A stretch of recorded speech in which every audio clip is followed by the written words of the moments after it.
다양한 정보와 감동이 있습니다. 안녕하세요. TVU 다정다감입니다.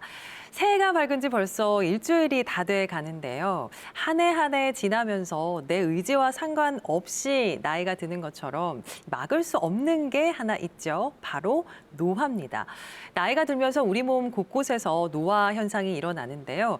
그중에서도 가장 빠르게 노화를 확인할 수 있는 부분은 바로 피부입니다.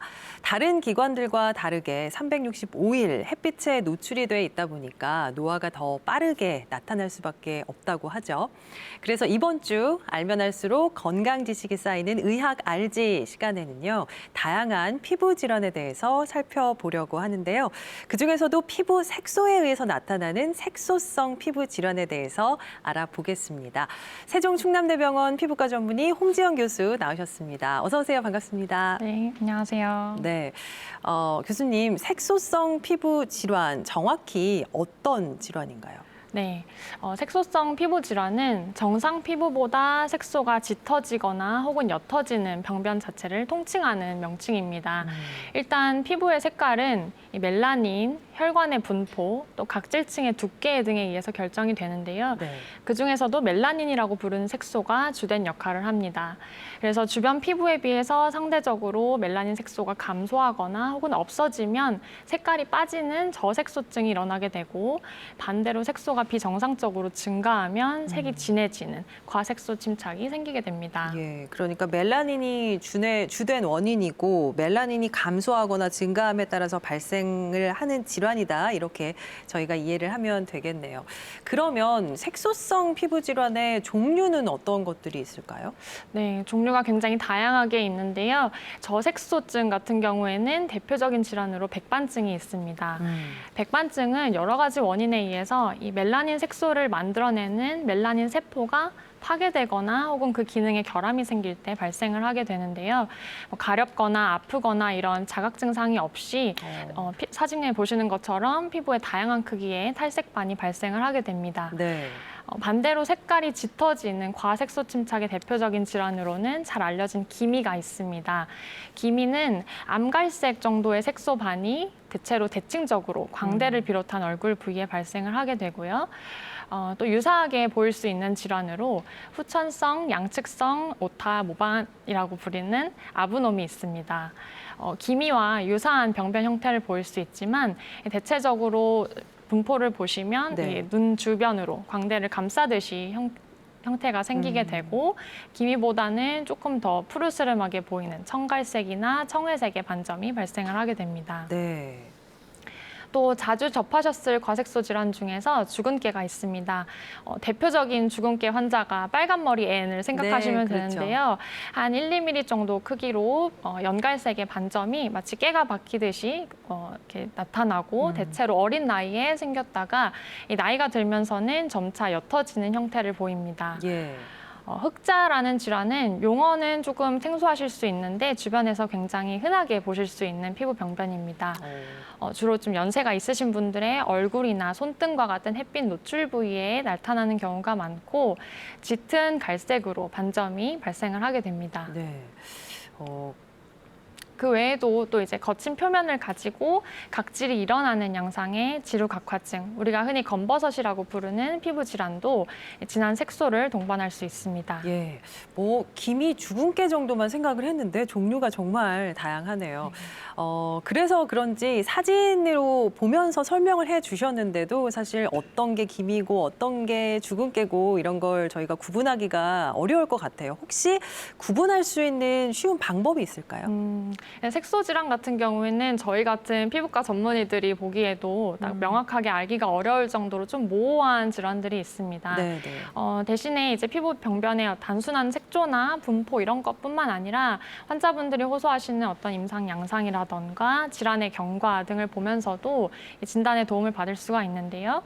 말씀하신 기미의 경우에는 주로 30, 40대 이후 여성분들에서 발생을 하고, 임신 시에 짙어졌다던가 아니면 다른 질환보다 양상보다는 조금 더 짙은 색조가 양뺨의 대칭적인 양상으로 나타날 때 좀 더 강하게 추정할 수가 있겠고요. 네. 주근깨 같은 경우에는 주로 피부톤은 조금 하얗게 새하얀 피부인데 연한 갈색으로 나타나면서 기미보다는 발생하는 연령이 조금 더 어리고 나이가 들면서는 옅어지는 양상을 보이면서 가족력이 동반된 경우가 많습니다. 네, 이 색소가 분포된 범위 또는 색소성 피부 질환이 나타난 시기가 언제냐에 따라서 구분하는 방법이 있군요. 그렇다면 색소의 깊이에 따라서 색소의 양상이 다를 수도 있나요? 네, 저희가 피부의 층을 아주 크게 나누면 제일 바깥쪽에 있는 표피, 그리고 그 안쪽에 진피, 가장 아래쪽에는 피하 지방층이 있습니다. 이 많아진 색소가 주로 어느 층에 분포하느냐에 따라서 이 빛의 산란 효과 때문에 우리 눈에 보이는 색상이 조금씩 차이가 있을 수 있는데요.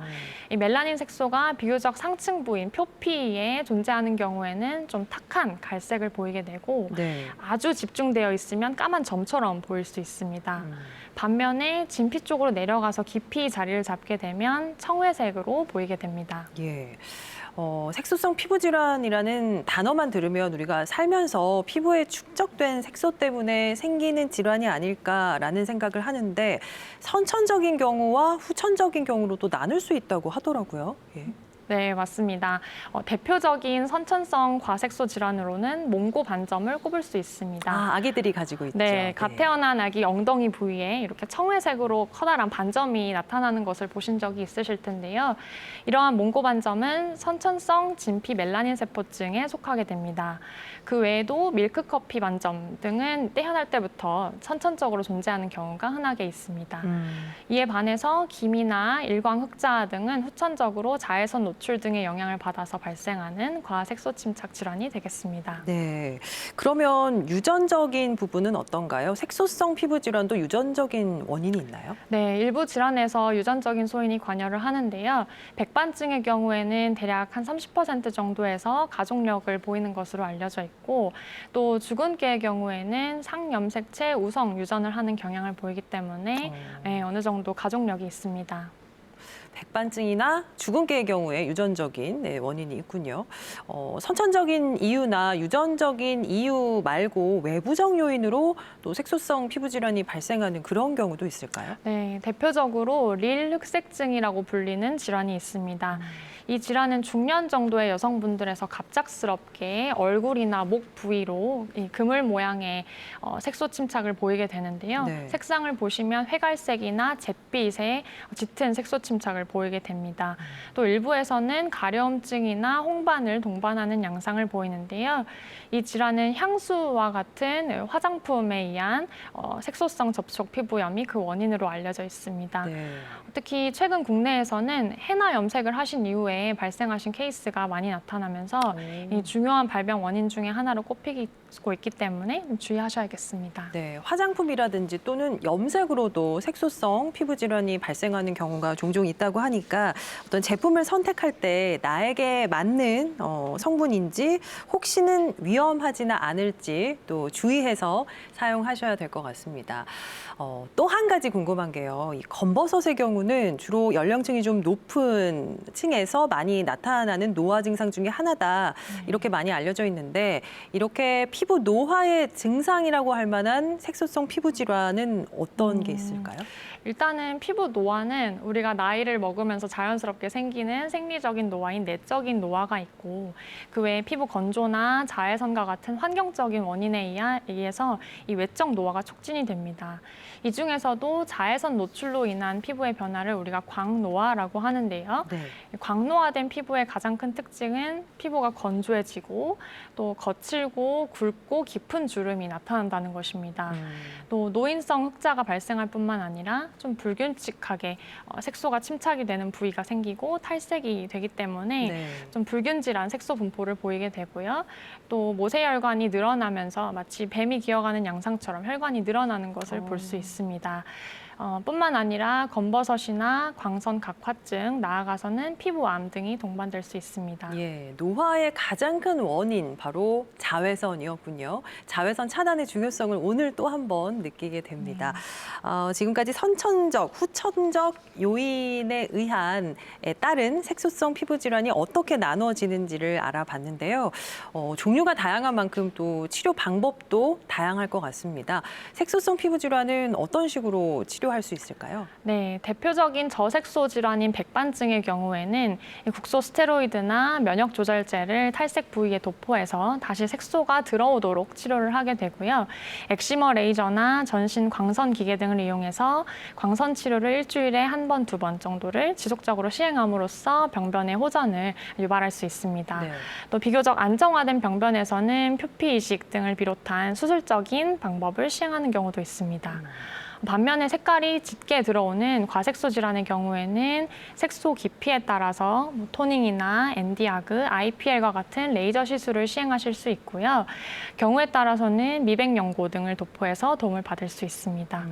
다만 어떤 환자의 연령이라던가 성별, 또 피부 노화 정도, 피부의 타입 이런 것들을 종합적으로 판단을 해서 이 최적의 치료 방법을 찾아가는 것이 중요하기 때문에 네, 특정 레이저를 임의로 골라서 이 치료를 받겠다 하고 단순한 치료만 받으시기보다는 이 피부과 전문의와의 면밀한 상담을 통해서 적절한 방법을 찾으시는 게 좋겠습니다. 네, 피부 질환하면 레이저 시술을 하는 게 효과가 좋다고 알려져 있고 또 실제로도 레이저 시술을 많이 하거든요. 네. 때에 따라서 연고만 발라줘도 치료가 되는 경우가 있다고 하는데 맞나요, 교수님? 네, 제 진료실에 백반증이 아닌가요? 라고 걱정되는 마음으로 찾으시는 분들 가운데서 백반증과 비슷하게 보이지만 다른 질환이 있습니다.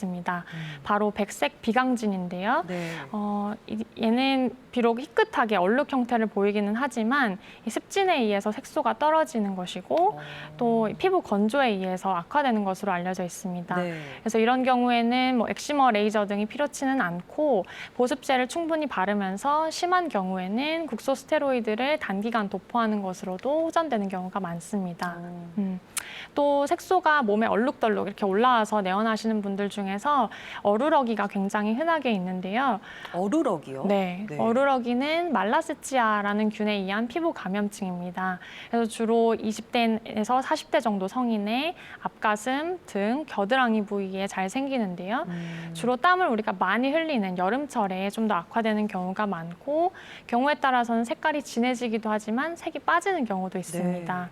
이 경우에는 항진균제를 도포하는 등의 치료로 충분히 호전될 수 있습니다. 네, 얼핏 봤을 때 비슷한 것 같은데 이제 어떤 증상이냐에 따라서 치료 방법이 정말 달라지는 것 같습니다. 전문의와 충분하게 상의하신 후에 치료 방법을 결정하셔야 될 것 같습니다.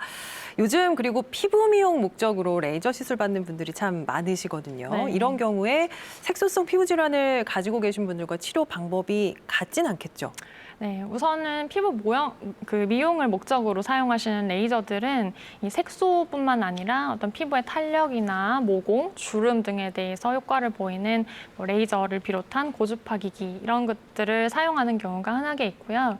또 같은 레이저를 사용을 하더라도 사용하는 레이저의 어떤 시술 강도라던가 횟수, 간격 등의 차이가 있을 수 있습니다. 네. 또 질환에 의해서 치료를 받으시는 분들은 먹는 약이나 혹은 바르는 약 이런 것들을 함께 사용하시는 경우가 많겠습니다. 네.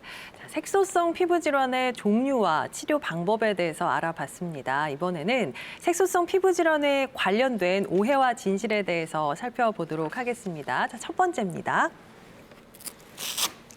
자외선 차단제는 여름에만 바른다. 네. 이거 어떤가요, 선생님? 네, 정답은 X입니다. 네. 흔히 이제 말씀하실 때 날이 쨍쨍한 날에만 자외선 차단제는 바르면 되는 게 아니냐 이렇게 물어보시는 경우도 있는데요. 이 역시도 아닙니다. 긴 파장대의 자외선은 심지어는 흐린 날에도 구름을 뚫고서 쉽게 지표면에 도달을 하고요. 자외선 A 같은 경우에는 심지어는 유리도 통과할 수가 있기 때문에 우리가 운전을 한다던가 실내에 있는 경우라도 피부에 영향을 줄 수가 있습니다. 네. 또 이런 것들이 기미나 주근깨와 같은 색소 질환의 원인이 되기도 하기 때문에 운전을 하시거나 실내 창가에 계시는 경우에도 자외선 차단제를 바르는 것이 필요합니다. 또 계절적으로는 이 봄, 가을과 같이 고도가 높고 공기가 맑은 날일수록 자외선 양이 증가하게 되고요. 또 요즘과 같은 겨울철에도 이 눈에 의해서 반사되는 자외선이 있기 때문에 자외선이 강할 수 있습니다. 따라서 자외선 차단제는 사시사철 사용한다고 보시면 됩니다. 네, 사계절, 비가 오나 눈이 오나 자외선 차단제는 365일 꼭 발라주는 게 좋겠습니다. 자, 이어서 두 번째 오해와 진실 보겠습니다. 반점에 털이 난 경우에 치료가 어렵다. 이건 어떤가요? 그거는 X입니다. 치료할 수 있군요. 네. 아마도 이런 오해는 이 선천성 멜라닌 세포 모반의 케이스 때문에 생겼을 것 같습니다. 우리가 출생 시부터 가지고 태어나는 선천성 모반은 일반적인 점과는 다르게 좀 길고 굵은 털을 동반하는 경우가 자주 있는데요. 이러한 선천성 모반에서는 악성 흑색종이라고 불리는 피부암이 1 내지 2% 정도에서 발생을 할 수 있기 때문에 가급적 수술적으로 절제하는 것을 저희가 권해드리게 됩니다. 그래서 우리가 흔한 점처럼 레이저로 이렇게 쓱 없앨 수 있는 병변이 아니다 보니까 치료가 좀 어렵다고 생각하시기 쉬운데요. 네. 최근에는 뭐 크기나 위치, 또 기능적인 면을 종합적으로 고려해서 특히 양성에 가까운 병변은 수술적으로 이렇게 도려내지 않고 경과 관찰을 하는 경우도 있고 하니까 피부과 전문의에게 꼭 진찰을 받으시고 상의하시면 좋겠습니다. 네, 무조건 치료를 못하는 게 아니니까 꼭 전문가와 상의 후에 치료에 들어가는 게 가장 좋은 방법이 되겠습니다. 자, 마지막 세 번째 오해와 진실 보겠습니다. 색소성 피부 질환, 피부암으로 이어진다. 듣기만 해도 이제 암이라는 단어가 나와서 무서운데 단순하게 색소성 피부 질환인 줄 알았는데 피부암으로 이게 변하기도 하나요? 요거는 세모를 드려야 될 것 같습니다. 물론 피부암으로 이어질 가능성이 있습니다. 우선 방금 전에 말씀드렸던 선천성 멜라닌 세포 모반, 특히 그 크기가 대략 한 20cm를 넘어가는 대형에서 거대 모반 같은 경우에는 악성 흑색종이 발생할 확률이 높아지기 때문에 주의해서 추적 관찰을 해야 됩니다. 또 덧붙여서 이 피부암을 단순한 색소 질환으로 오인을 하시는 바람에 치료 시기를 놓치거나 뭐 레이저와 같은 잘못된 치료를 하시고 병원으로 오시는 케이스가 있어서 소개를 해드리겠는데요. 일견 봤을 때는 점처럼 보이는데 어쩌다가 상처가 한 번 난 이후에 좀처럼 잘 낫지 않는다. 혹은 뭐 세수를 하면서 피가 살짝 나기 시작했는데 그런 것들이 잘 멎지 않는다. 이런 병변이 있다면 항상 피부암을 의심하셔야 됩니다. 또 몇 년 전부터 특히 이제 손발바닥 같은 데 반점이 있었는데 그 색깔이 상당히 다양해지고 경계가 좀 불규칙하면서 크기가 점차 커지고 더불어서 궤양이나 출혈과 같은 증상이 동반된다면 악성 흑색종이라고 하는 피부암을 의심해야 하기 때문에 빠른 시일 내에 병원으로 오셔서 조직 검사를 꼭 받으셔야겠습니다. 그렇군요. 자, 오해와 진실을 통해서 색소성 피부 질환에 대해 좀 더 알아봤는데요. 시청자 여러분들도 평소에 이 색소성 피부 질환에 대해서 궁금했던 부분이 참 많으셨던 것 같습니다. 오늘도 사연이 도착했는데요. 한번 보겠습니다. 대전에 거주하고 계신 20대 여성분이시네요. 피부가 하얗고 털이 없는 편이라서 어릴 때부터 피부 좋다는 소리를 많이 들어왔습니다. 어느 날 우연히 팔 부분을 빤히 들여다봤는데 잉크를 뿌린 것처럼 붉은 반점들이 많이 생겨 있더라고요. 도대체 이 반점들은 무엇이며 왜 생겼고 또 치료를 통해서 완전히 없앨 수 있을까요? 라고 물어오셨습니다. 평소에 피부 좋다는 소리를 많이 들어온 분이신데 피부에 붉은 반점들이 어느 날부터 많이 생겼다고 하시네요. 지금 화면에 보이는 이 사진이 사연 보내주신 분께서 첨부해주신 사진인데 정말 보입니다. 붉은 점들이 보이는데 어떤 종류의 질환으로 확인할 수 있을까요? 네, 보내주신 사진상으로 봤을 때는 체리 혈관종의 가능성이 높아 보입니다.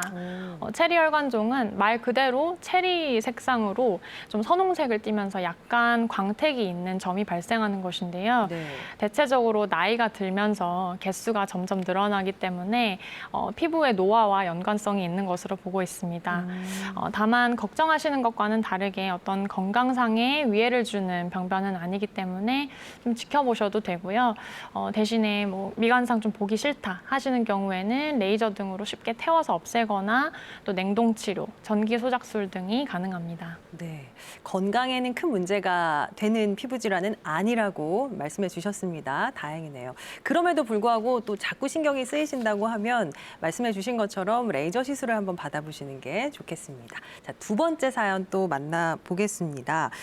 현재 임신 중인 30대 산모입니다. 임신과 출산을 겪고 나면 몸에 많은 변화가 온다는 건 알고 있었는데 그중에 하나가 색소성 피부 질환 중 하나인 출산성 기미가 있다고 하더라고요. 이걸 보고 난 뒤에 자꾸 걱정이 돼서 미치겠습니다. 출산성 기미를 예방할 수 있는 방법 혹은 치료할 수 있는 방법이 있는지 궁금합니다. 임신으로 인해서 발생하는 색소성 피부 질환도 있군요. 이런 경우는 어떻게 해야 되나요?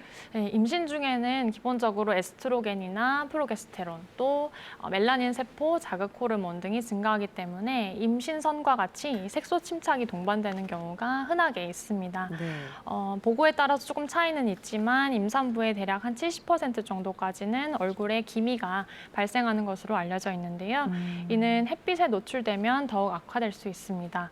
이를 바꾸어서 얘기하면 우리가 호르몬에 의한 변화는 어쩔 수 없지만 적절하게 차양을 하고 선크림을 잘 바르고 이런 것들은 이제 태양광선에 의한 악화를 예방할 수 있다는 점이겠죠. 네. 그리고 또 임신 시에 생겼던 기미는 출산을 하신 이후에는 저절로 호전을 되는 경우가 있고 또 출산하신 뒤에 레이저 치료 등으로 치료가 가능하니까 너무 걱정하지 않으셔도 됩니다. 네, 출산 후에 호전되는 경우도 있다고 하니까 너무 걱정하지는 않으셔도 될 것 같습니다. 자, 색소성 피부 질환 종류가 다양한 만큼이나 사례와 또 그 치료법도 참 다양한데요. 교수님, 그러면 색소성 피부 질환에 걸리기 전에 예방할 수 있는 방법도 있을까요? 네, 대표적인 예방법으로는 자외선 차단제를 잘 꼼꼼히 바르시는 것이 있습니다. 네. 일상생활에서는 우리가 SPF 15 정도면 충분하지만 장시간 야외 활동을 하시거나 뭐 골프와 같은 운동을 하실 때 또 레이저 시술 등을 받으신 이후에 철저한 일광 차단이 필요할 때는 SPF 30 이상의 제품을 바르시는 것이 좋습니다. 네. 또 야외 활동을 하시기 너무 이른 시간에 바르시면 효과가 좀 떨어질 수 있기 때문에 외출하시기 2, 30분 전에 바르시고 나가셔서는 2~3시간 정도마다 다시 덧발라주시기를 권장드립니다. 네, 오늘 이야기가 많이 나오네요. 자외선 차단제 발라주는 게 가장 중요하겠습니다. 그런데요, 또 직업상 계속 햇빛에 노출이 될 수밖에 없는 분들도 계시잖아요. 네. 이런 분들의 경우에는 자외선 차단제를 아무리 열심히 꼼꼼하게 바른다고 해도 또 색소성 피부 질환에 노출될 위험성이 높다는 생각이 드는데 이런 분들을 위한 예방법은 혹시 뭐가 있을까요? 네, 우선 하루 중에 정오를 기준으로 약 2~3시간 전후가 자외선이 가장 강력하기 때문에 가능하다면 이 시간대에는 야외에 오래 노출되어 계시는 것을 피할 수 있으면 좋겠습니다. 네. 그리고 자외선 차단제를 도포하는 것뿐만 아니라 이 물리적인 차양 방법도 중요한데요. 얼굴을 보호하시기 위해서는 챙이 약 7.5cm 이상의 모자를 착용하시는 게 좋고 자외선 비 같은 경우에는 일반적인 유리창에 의해서도 차단이 잘 되기 때문에 이 유리막을 설치해 주시는 것도 도움이 됩니다. 네. 또 우리가 입는 옷을 기준으로 보면 면이나 레이온 소재에 비해서 폴리에스테르 의복이 일광 차단 효과가 좀 더 우수한 것으로 되어 있으니 참고하시면 되겠습니다. 예, 그러면 혹시 색소성 피부 질환 예방에 도움이 되는 음식이 있을까요? 대체로 항산화 성분 같은 경우에는 자외선에 의한 손상을 줄이거나 혹은 예방을 해준다라는 실험적인 결과들이 있기 때문에 비타민 C나 비타민 E, 셀레늄, 또 폴리페놀과 같은 이런 항산화제를 충분히 보충을 해주시는 게 도움이 되겠습니다. 특히 이러한 성분이 풍부한 식품으로는 생강, 석류, 오렌지, 매실과 그다음에 호두, 해바라기 씨 등의 견과류가 알려져 있고요. 네. 이는 색소가 짙어지는 색소 침착뿐만 아니라 백반증 등의 질환에도 도움을 줄 수 있으니까 참고하시면 되겠습니다. 항산화 성분이 들어간 음식이라든지 비타민을 섭취해 주는 게 좋겠습니다. 색소성 피부 질환이 발생하기 전에 예방을 하는 방법도 있겠지만 치료를 받고 난 후에 또 재발이 되면 안 되잖아요. 네. 재발을 방지하기 위해서 예방하는 경우도 있을 것 같은데 이런 경우에는 조금 다르겠죠? 어떻게 하면 좋을까요? 네. 효과적으로 치료를 받은 기미나 주근깨가 햇빛을 쬐면 다시 재발할 수 있기 때문에 특히 신경 써서 햇빛을 막으셔야 되고 이를 위해서는 자외선 차단제를 사용하셔야 됩니다. 또 충분한 수분을 공급해서 피부가 건조해지지 않게 하는 것이 노화를 방지해 줄 수 있기 때문에 보습제를 항상 꼼꼼히 잘 챙겨주시고요. 네. 또 평소에 충분하게 과일이나 채소를 섭취해 주시면 검버섯뿐만 아니라 기미와 주근깨 예방에 도움이 됩니다. 또 충분한 수면을 통해서 피부가 스트레스를 받지 않도록 하는 것도 색소성 피부 질환을 예방하는 쉽고도 효과적인 방법입니다. 네, 오늘 교수님과 함께 색소성 피부 질환에 대해서 알아봤는데요. 피부는 자외선에 취약하기 때문에 조금은 귀찮더라도 매일매일 자외선 차단제를 발라서 피부 질환이 발생하는 걸 예방하는 것이 무엇보다 중요할 것 같습니다. 자, 홍지영 교수님 오늘 나와주셔서 고맙습니다. 네, 감사합니다. 네, 다음 주 이 시간 의학 알지에서는요, 만성 신부전에 대해서 알아보겠습니다. 궁금하신 점 다정다감 홈페이지 시청자 게시판에 올려주시거나 아래 번호로 연락 주시면 궁금했던 부분 시원하게 답변해 드리도록 하겠습니다. 오늘 저희가 준비한 소식은 여기까지입니다. 편안한 저녁 시간 보내세요. 고맙습니다.